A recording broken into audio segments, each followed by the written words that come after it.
চরিত্রহীনের তকমা নিয়ে আর কোনো মতেই সার্থকের সাথে এক ছাদের তলায় বসবাস করতে রাজি নয় এবার স্রোত। হ্যাঁ বন্ধুরা, ভিডিওতে লাইক দিয়ে দেখতে থাকুন। স্রোতকে নানানভাবে লাঞ্ছনা গঞ্জনা দেওয়া মাত্র স্রোত এক পর্যায়ে সারা রাত কাঁদতে কাঁদতে সিদ্ধান্ত নিয়ে নেয় যে না, আমার পক্ষে আর যাই হোক না কেন সার্থক স্যারের মতন একটা মানুষের সাথে এক ছাদের তলায় বসবাস করা সম্ভব না।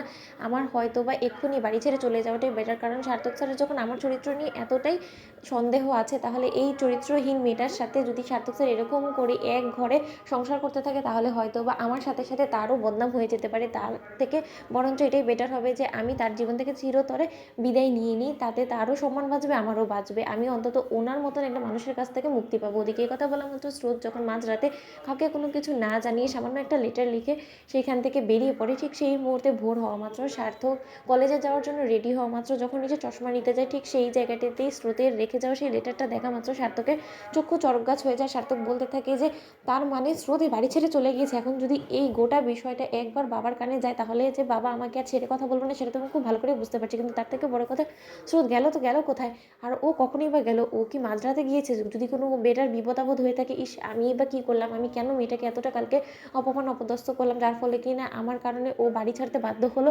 এখন আমি কাকে এই কথাটা গিয়ে বলবো? ওদিকে এই কথা বললাম মাত্র যখন সার্থকের পিসিমণি বারবার করে স্রোতের কথা জিজ্ঞেস করতে থাকে, ঠিক সেই মুহূর্তে সার্থক বলতে থাকে যে পিসিমণি বারবার করে কেন ওর কথা আমাকে জিজ্ঞেস করছো বলো তো, তুমি নিজে খুঁজে নিলে তো পারো। তখন আয়শা বলতে থাকে যে দাদাভাই কোথাও ওকে খুঁজে পাওয়া যাচ্ছে না বিধায় কিন্তু তোকে জিজ্ঞেস করছি আমরা যে ও কোথায়, তুই বলবি আমাদেরকে, নাকি তুই তোর বের হওয়ার আগেই ও কলেজে চলে গেছে? আর কলেজেও যদি যাওয়ারই থাকে তাহলে এত সাত সকালবেলা তো কোনো কলেজ চলে না, তাহলে তুই আমাদেরকে বলতো ও কোথায় গেছে, ও কি তোর উপরে রাগ করে কোথাও চলে গিয়েছে নাকি, বল না। তখন সার্থকের বাবা বলতে থাকে যে দেখো সার্থক, তোমার কারণে যদি আমার মেয়ের কোনো রকম কোনো ক্ষতি হয় তাহলে কিন্তু আমি তোমাকে ছেড়ে কথা বলবো না। কোথায় গিয়েছে আমার মেয়ে আগে আমাকে তুমি জবাব দাও।